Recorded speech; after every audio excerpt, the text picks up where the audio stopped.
So we have a serious problem in the world. We have two distinct groups of people. We have one group of we have one group of people that researches and is very aware of what's happening in the world. They want to change the political system and the education system and the healthcare system, and they see the infiltration of corruption through money, and they find all of this information mostly online or honestly like by experiences and in person. But anyways, we have this group of people that is aware of the corruption and aware of the evil in the world. Instead of corruption, I'm just going to call it the evil in the world, because I'm not just talking about corruption. I'm talking about corruption, I'm talking about pedophilia, I'm talking about things that will definitely have me banned on YouTube if I post about them and talk about them. So I'll just talk about the evil in the world. There's a lot of us that see this evil and can't tolerate it.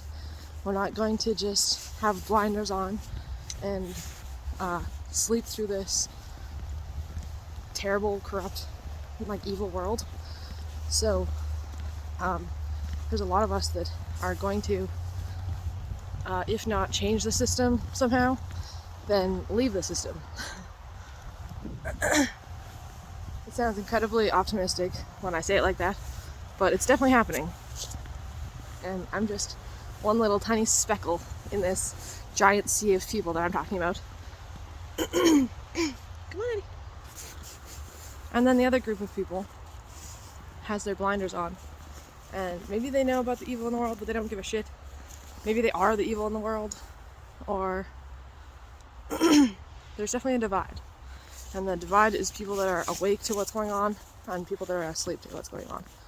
And if you're asleep still by now and you see all this information and you're still fucking calling people conspiracy theories because of what they're posting, it's time you actually read what they're posting. And it's time to actually watch the videos that they're sharing, because there's truth in this and there's a reason people are sharing this and posting this.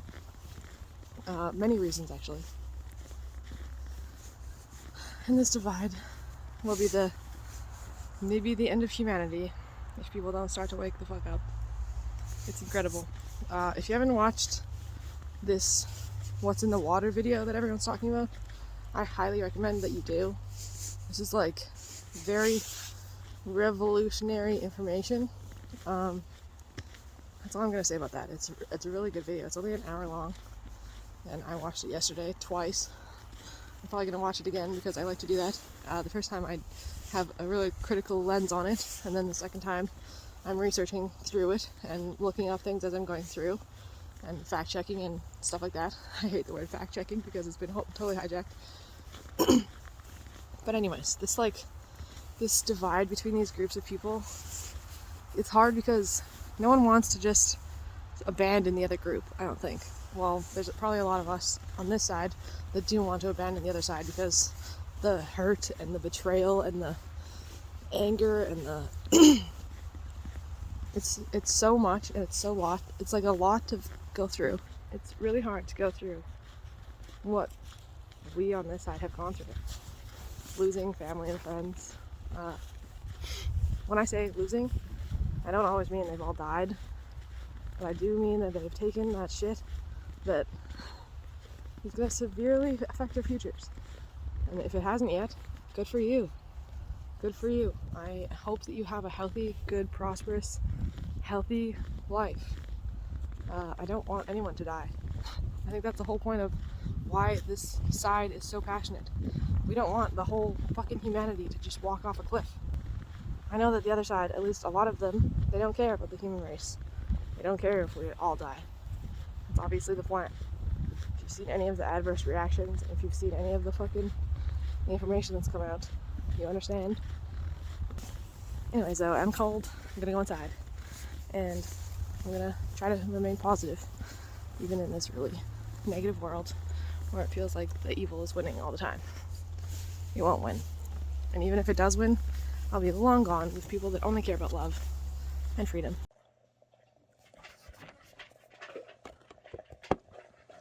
More about this divide. 1 second.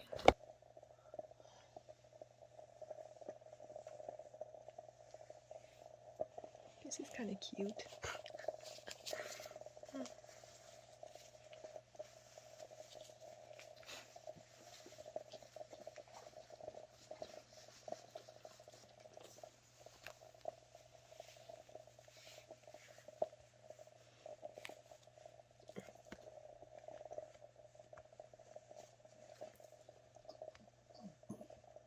Okay, bud.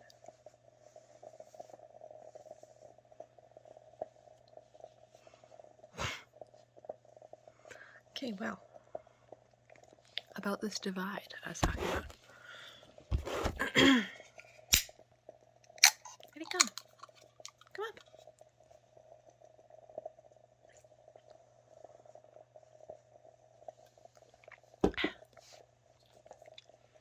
I'm gonna do my favorite face mask. Don't look at me. And I'm gonna talk about the divide between two groups of people in the world. So one of them are truth-seeking people that are awake or awakening, and slowly but surely, as information comes out, they reserve themselves and they discover what other information there is, and they see why this information, like they critically think why this information is being put out there. The funny thing about us is, like, we were trained to critically think, or so we were told. Everything was always, you're critically thinking about this, but you're actually not.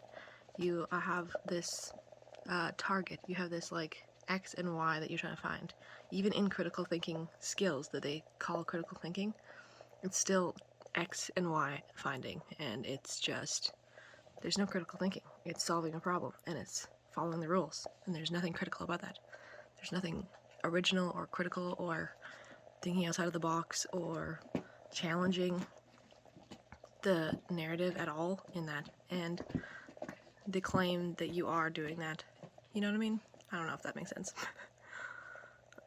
My animals are so cute right now. Wait, look. Oh, you guys, you're so cute. Let's get them. No, okay. Yeah, Addie hates to be watched on the camera. I understand. Took me a while to get used to this. Arguably, I'm not used to this.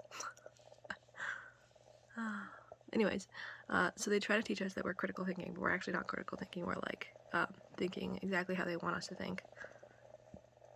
That's why we, all throughout school, it was all memorization games, and then after you memorize it, you would regurgitate it onto a test. So school's a bad place for this. They tell you that you're critical thinking, but you're not. And so you go into life and you're like, well, I know everything. I've learned what bias means, so now I can understand what bias is. Even though they're 20 steps ahead and they're using bias in a whole different way than what you were just thinking. And they're using different methods and fucking... You know what I mean? Anyways. If you don't know what I mean, it's because I'm very inarticulate.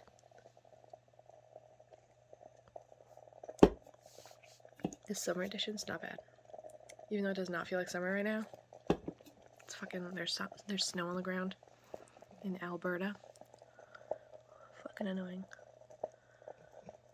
So there's the awakened people that will like actually critically think about things and find other sources that are talking about the things and investigate what's true and what's not true and what's most likely, because you can't really find out what's really true because everyone has their own biases and everyone's censored and filtered and everyone's self-censoring.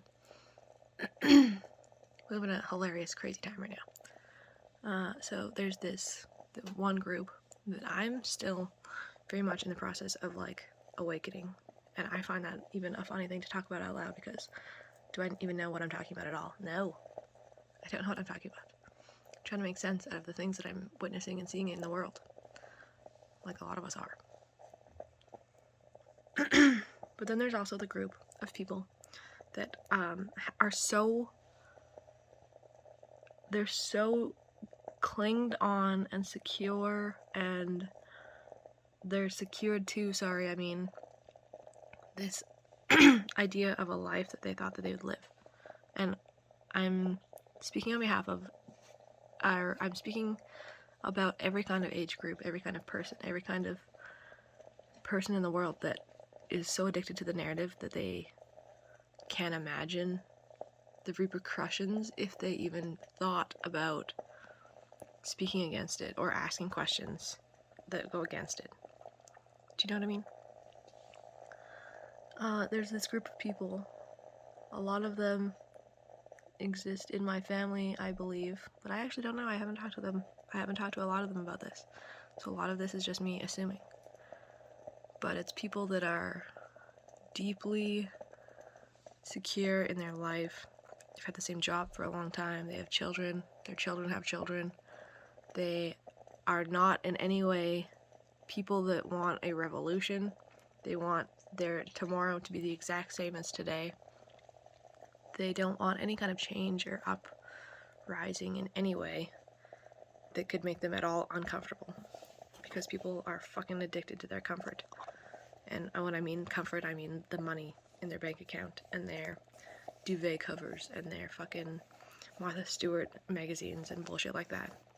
If you feel like I'm targeting you, maybe you should reconsider your life choices. Anyways. I'm trying to say this in a very, like, non-negative way. Not necessarily positive, but, like, just middle of the road.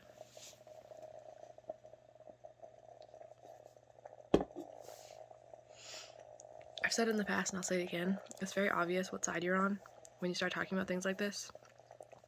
When the topic revolves around questioning things or looking deeper or whatever, like searching for more.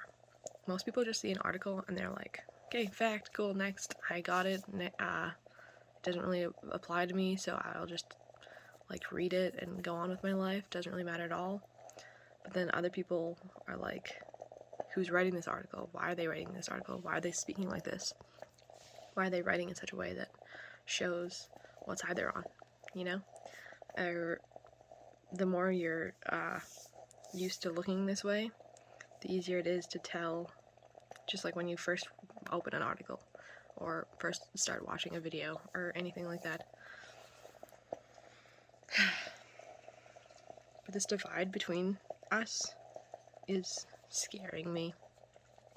Personally, I'm worried that the human race will fall apart because there's so many of people that are with blinders on, just not giving a shit about what humanity and the whole scope of it all and the whole trajectory of it.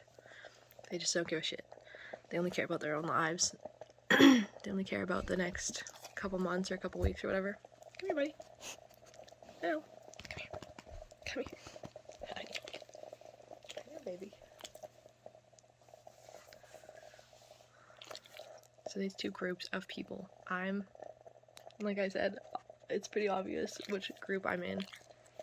Come here, bud. Come lay down. Come chat with me.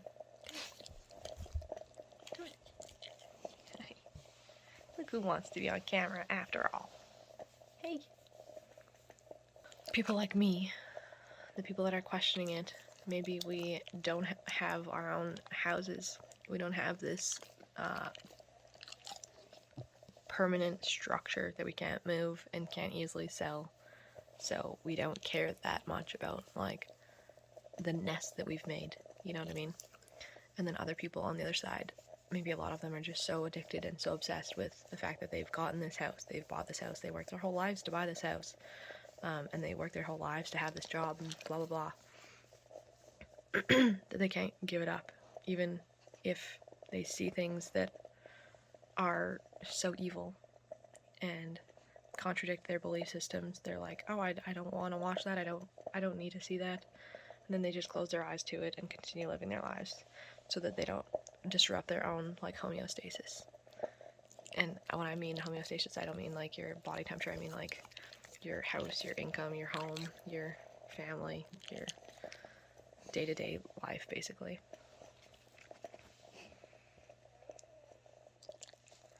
The funny thing about all of this that I'm talking about, and why I may be weird, I might be the odd one in this group, is because I do crave stability and safety, and I love the idea of having my own house. I used to really want a career. I used to really want I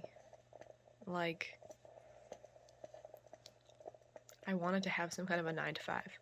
And I wanted to have some kind of an SUV, and I wanted to have some kind of like a marble counters on, and like cherry cabinets and stuff like that in like a nice big house and stuff like that.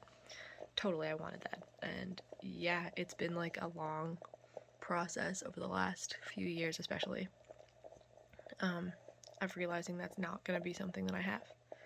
And that's okay. I'm I'm fine with that now. It's taken a long time to get to this point, but, and in fact, like, when you look at my social media, sometimes it maybe looks like I'm going through a breakup or something, but it's actually because I've mourned the life that I thought I was going to live. And I've touched on this in a few videos. I'm not sure if I posted on YouTube or Instagram or whatever, but it's a sad thing to go through when you mourn a whole life that you thought you were going to live, you know? It is a sad thing. I love when I'm reflecting on big life things like this. He is just right here, and he knows he needs to be as close to my heart as he possibly can. He's the best dog ever. Anyways, I was saying, I've had to like totally mourn this life that I thought I was going to live.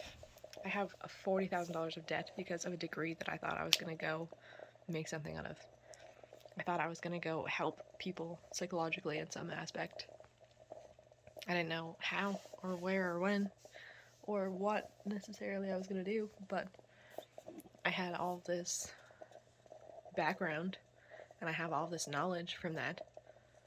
And a lot of people don't give a shit about that now because of the side I've chosen, even though the side that I've chosen is just embracing the truth.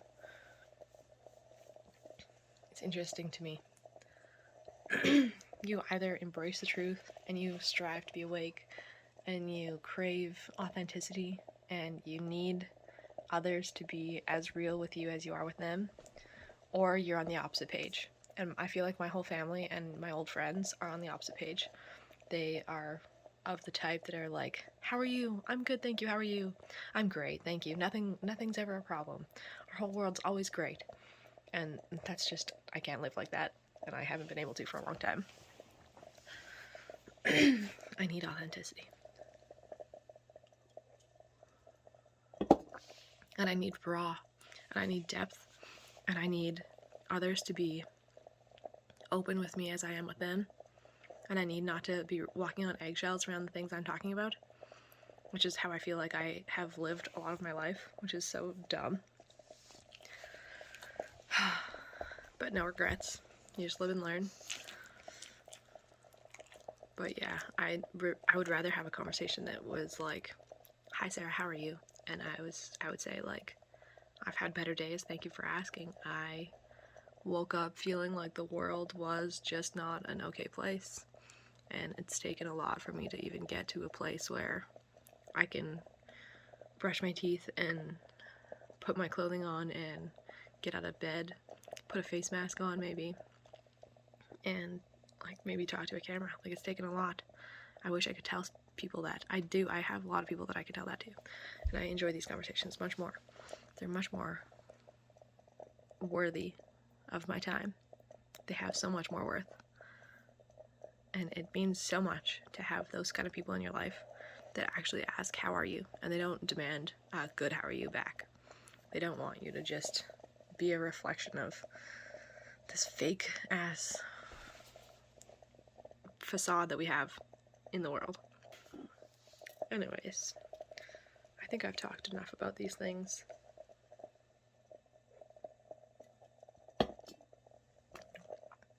Would it be a Sarah Talks Too Much video if I didn't drink Red Bull and smoke some weed? I think not. I think that's kind of like my shtick. I like Red Bull and I smoke weed. And those are my two probably most unhealthy habits. I mean, I don't think weed is unhealthy, but the fact that I smoke it when I wake up, and then an hour later, and then an hour later, and then half an hour later, and then an hour later, and then an hour later, for the rest of the day, it's maybe a problem. When I smoke weed though, it's not like I'm smoking like giant joints. I'm smoking like a hit this big, for the record. Can you, oh, did I really just, I thought it was packed down enough. It's really small, very small, tiny hits. Just enough to like keep me feeling like who I am. And that maybe doesn't sound great, but I don't care. You know what I want to do today? This is a total change of subject. I want to paint my nails. I want to edit a video. I want to go return the shampoo and conditioner that I bought at Winners because I don't think that it's a good brand, even though it's pretty expensive online. I don't give a shit. I'm going to have something else that I love the smell of because I don't love the smell of that one. A tangent in and of itself. and then I want to go try to find a drum. So the other night I had my boyfriend and I had a friend over. It was incredible. We chilled here and he brought a drum, like a buffalo skin drum, and it was like 16 inches in diameter, I think is what is how you measure drums. Sorry if I'm wrong. So he brought this drum over, and at one point I lay down on my stomach with my clothing on, obviously, freaking perverts, and my friend like beat this drum over my back and head and feet and stuff like that as I laid on this couch and just like went back and forth with the drum, just like nicely. Holy fuck. And it like vibrated my body, and this is something called like a sound bath sort of thing. You may be of the type of person that experiences this a lot. I unfortunately have never had a sound bath until the other night, and it was a few minutes long, and it was fucking incredible. I had one by myself, and then I had one with my doggo, and then I had one with my boyfriend, and it was incredible. Just like to be laying down still on your stomach, relaxed. I should also do this in my videos where we like breathe together.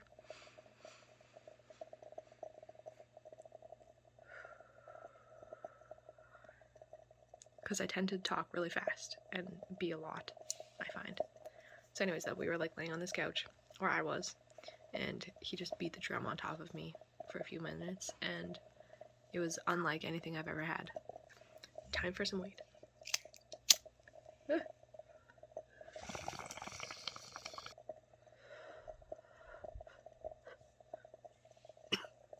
So now I've told you all about this divide in my head, and I've told you about this sound bath that I had the other day, and I told you what I'm going to do for the rest of the day.